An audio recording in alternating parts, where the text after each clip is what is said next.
नमस्कार, प्रणाम, good evening, सत श्री अकाल। कैसे हैं आप सभी लोग? मैं डॉक्टर प्रभाकर आप सभी लोगों का अपने यूट्यूब चैनल डॉक्टर पीके ज्ञानलोक में स्वागत करता हूं। साथ ही साथ अंतर्राष्ट्रीय प्रलय दिवस स्मरण दिवस की बधाई देता हूं। तो आज अंतर्राष्ट्रीय प्रलय स्मरण दिवस है, जिसकी आप सभी लोगों को बहुत बहुत बधाई। इस दिवस का उद्देश्य नफरत, कट्टरता, नस्लवाद और पूर्वाग्रह के प्रति जागरूकता बढ़ाना होता है। आज मैं आप सभी लोगों के बीच 18/1/2025 को जवाहर नवोदय विद्यालय में कक्षा 6 में नामांकन के लिए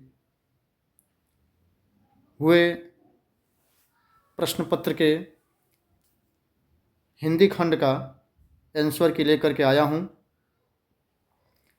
तो आप सभी लोग इस हिंदी का जो पहला निषेध है, मैं ज़्यादा समय नहीं लूँगा, जल्दी जल्दी आंसर की को बता दे रहा हूँ, समझा दे रहा हूँ। तो ये जो पहला निषेध है उसको ध्यान से यदि हम लोग पढ़ें तो ये कह रहा है कि रोबोट एक विशेष यंत्र होता है। यह कंप्यूटर से प्राप्त, ये थोड़ा सा हटाना पड़ेगा, निर्देशों के अनुसार चलता है और काम करता है। यह यंत्र होने के कारण यह न तो गलतियाँ करता है न थकता है। यह कभी शिकायत नहीं करता।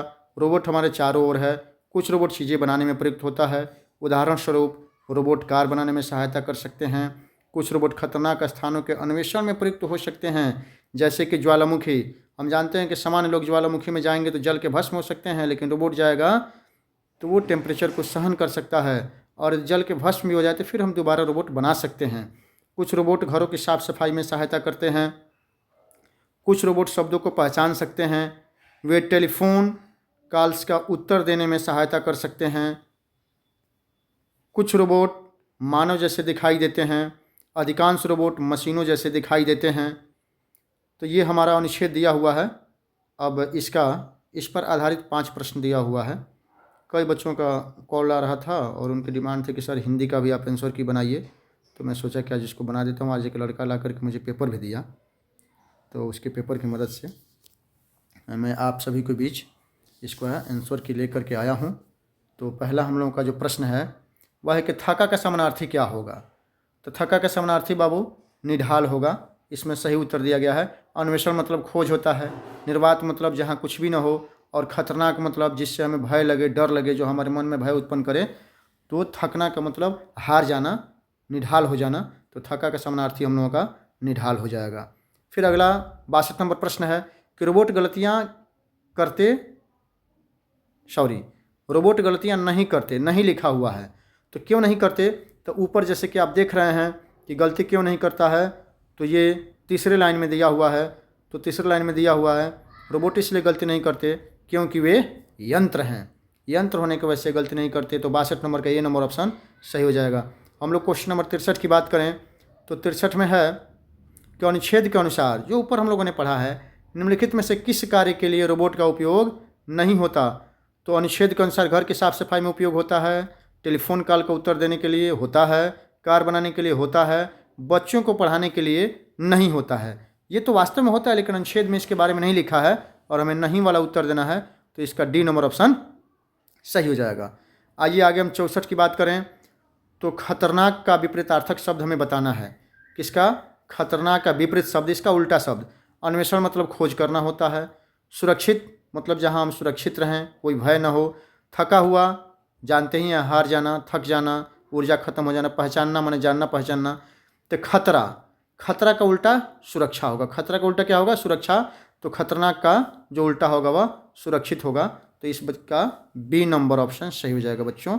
इसका ऑप्शन हम लोगों का बी नंबर सही हो जाएगा। इसके बाद हम बात करें 65 में कि रोबोट के बारे में निम्नलिखित में से कौन सा कथन सही नहीं है? तो जो ऊपर अनुच्छेद हम लोगों ने पढ़ा है उसमें अधिकांश रोबोट यंत्र जैसे दिखाई देते हैं, दिया है। रोबोट गलतियां नहीं करते, यह भी दिया हुआ है। रोबोट बहुत उपयोगी है, हाँ हमारे कार्यों को करता है तो हमारे लिए उपयोगी है, यह भी दिया हुआ है। अधिकांश रोबोट मानव जैसे दिखाई देते हैं, यही हमारा गलत है और गलत ही पूछा है। अनुच्छेद में लिखा है कुछ रोबोट मानव जैसे दिखाई देते हैं, इसने क्या लिखा? अधिकांश रोबोट लिखा। तो ये गलत शब्द का प्रयोग किया अनुच्छेद के अनुसार, अतः इसका डी नंबर ही सही होगा, इसमें नहीं बताना था। चलिए आगे हम लोग चलते हैं अगले अनुच्छेद की बात कर लेते हैं, अनुच्छेद नंबर 2।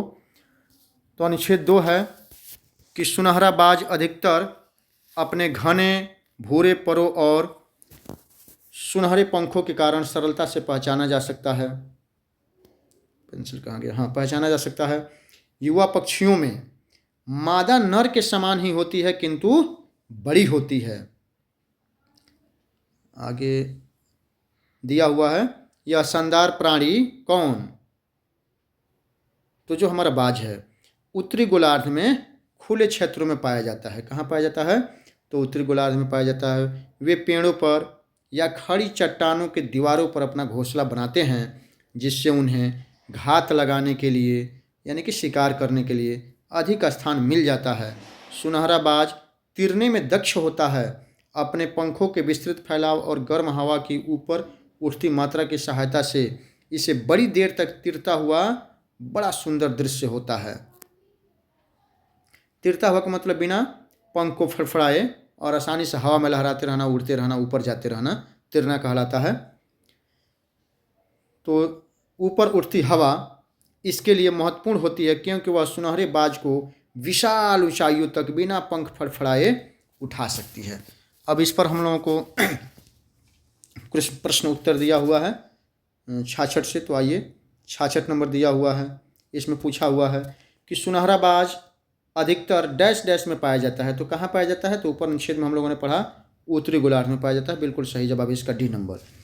बाज कहाँ पाया जाता है? उत्तरी गोलार्ध।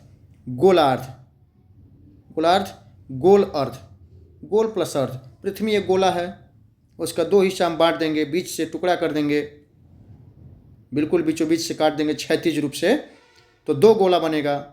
तो ऊपर वाले गोला को उत्तरी गोलार्ध और नीचे वाले गोला को दक्षिणी गोल अर्ध यानी कि दक्षिण गोलार्ध कहा जाता है। तो हमारे बाज कहाँ पाए जाते हैं? अनुच्छेद के अनुसार उत्तरी गोलार्ध में पाए जाते हैं। आगे 67 नंबर क्वेश्चन की बात करें तो 67 नंबर क्वेश्चन में पूछा है कि मादा सुनहरे बाज को डैश डैश से पहचाना जा सकता है।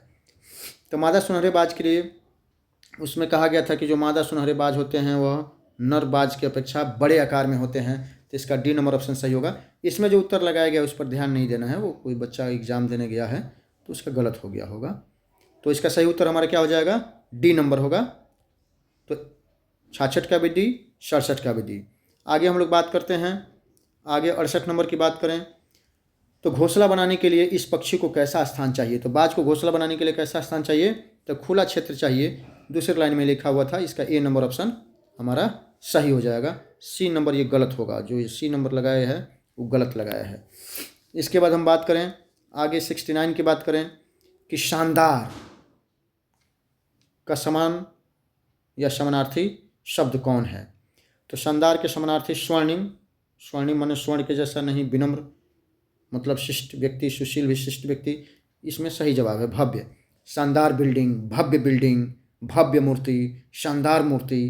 तो इसमें सही हो जाएगा हमारा भव्य सही हो जाएगा। 70 में हम लोग आते हैं। 70 नंबर की बात करें तो 70 में पूछा है कि विशाल का विलोम नहीं है। उल्टा क्वेश्चन पूछ दिया, विशाल का विलोम कौन नहीं है?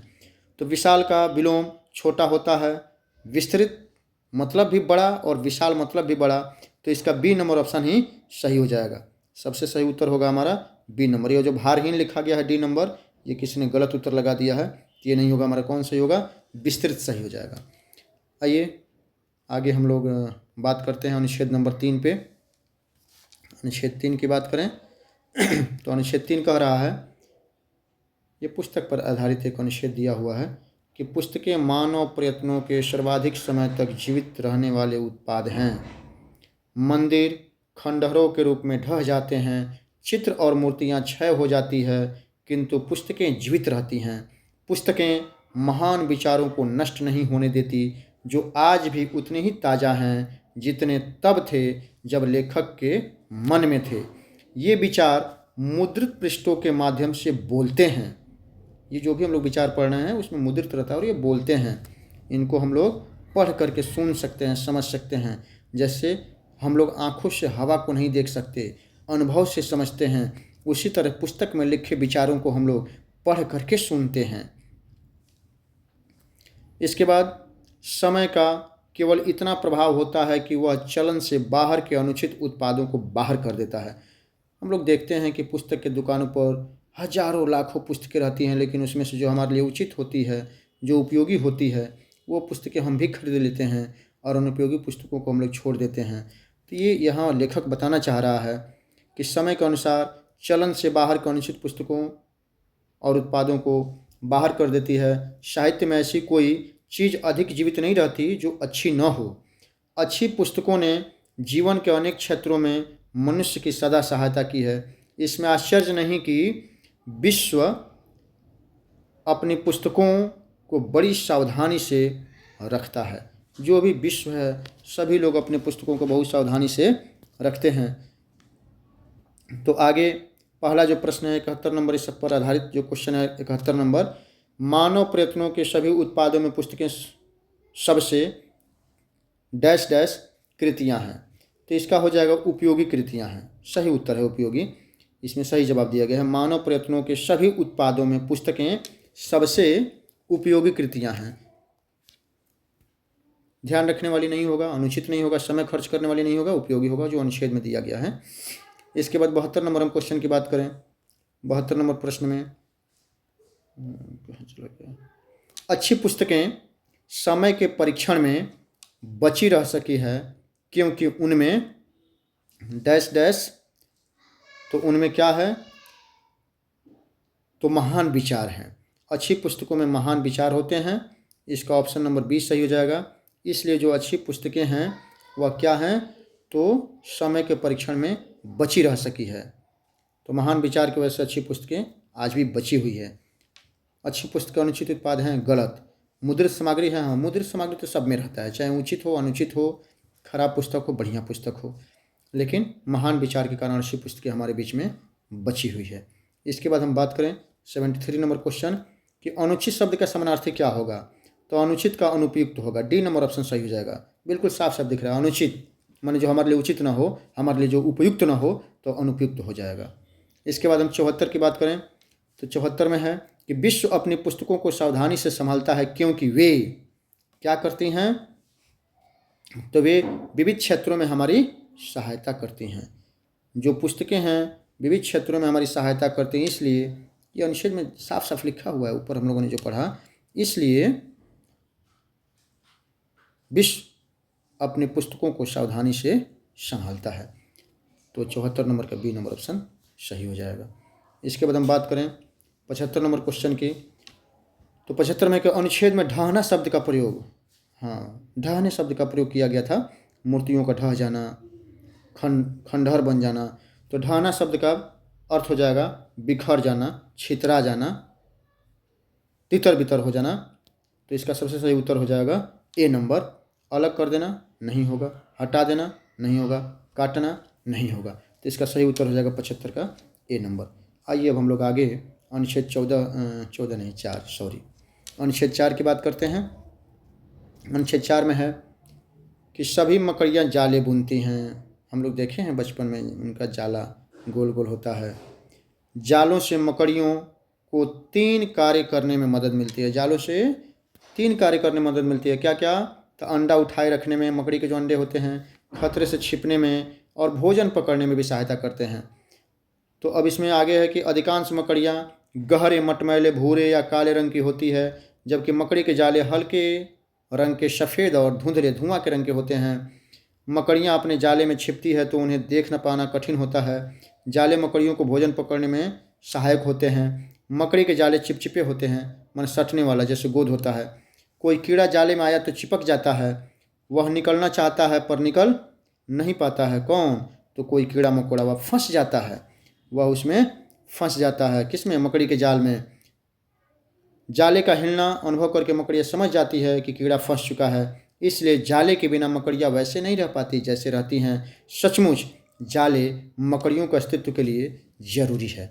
ये अनुच्छेद में लिखा हुआ है और इसी के अनुसार हमें 76 से 80 तक के प्रश्नों का जवाब देना है।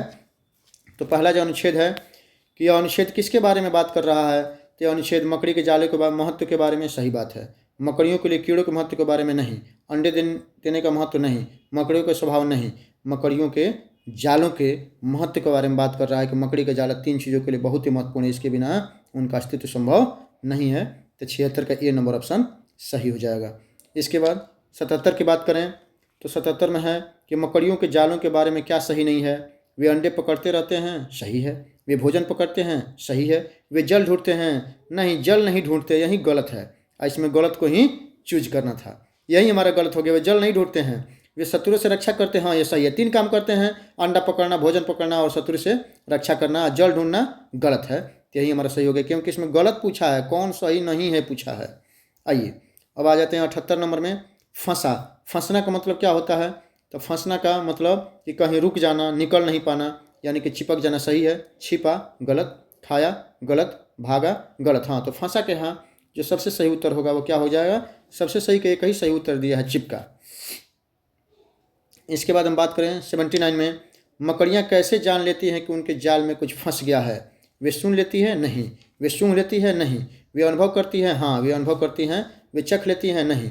तो इसमें जो दिया था साफ साफ नीचे लाइन में लिखा था कि जब कोई जाल में फंसता है तो वह उससे निकलने के लिए हिलने डुलने लगता है, प्रयास करने लगता है, तो जाला हिलने डुलने लगता है और वो अनुभव कर लेते हैं कि हमारे जाले में कोई फंस गया है। तो इस प्रकार 79 का सही उत्तर हो जाएगा सी नंबर। आगे आ जाइए 80 नंबर में। तो 80 नंबर की बात करें, अनुच्छेद के अंतिम वाक्य में प्रयुक्त अस्तित्व शब्द का भाव क्या है? अस्तित्व की बात की गई है कि वास्तव में जालों के बिना मकड़ियों का अस्तित्व संभव नहीं है। तो अस्तित्व संभव माने जीवित रहना, इनका जीवन संभव नहीं है। तो इसका सबसे सही उत्तर हो जाएगा ए नंबर। तो इस प्रकार ये जवाहर नवोदय विद्यालय में कक्षा 6 में एडमिशन के लिए 18 जनवरी 2025 को जो एग्ज़ाम हुआ था उसके हिंदी का ये आंसर की रहा। मैं आशा करता हूँ कि आप सभी लोग इसको देख करके और लाभान्वित होंगे। जो बच्चे एग्ज़ाम दे चुके हैं वे भी अपना आसानी से मिलान कर पाएंगे। आंसर की कुछ दिनों में आ जाएगा जवाहर नवोदय विद्यालय के द्वारा। तब तक आप इससे मिलान कर सकते हैं और अपना देख सकते हैं कि आपका कितना सही हो रहा है। और जो बच्चे 2026 में एग्ज़ाम की तैयारी कर रहे हैं उनके लिए भी यह काफ़ी लाभदायक है। तो चलिए इन्हीं चीज़ों के साथ फिर हम अगले कड़ी में 2024 का पेपर आपको लेकर के आएंगे। धन्यवाद। पुनः एक बार सभी लोगों को बहुत बहुत शुभकामना कि जो भी लोग नवोदय विद्यालय में नामांकन की तैयारी कर रहे हैं उनका सपना साकार हो, सच हो। Thank you.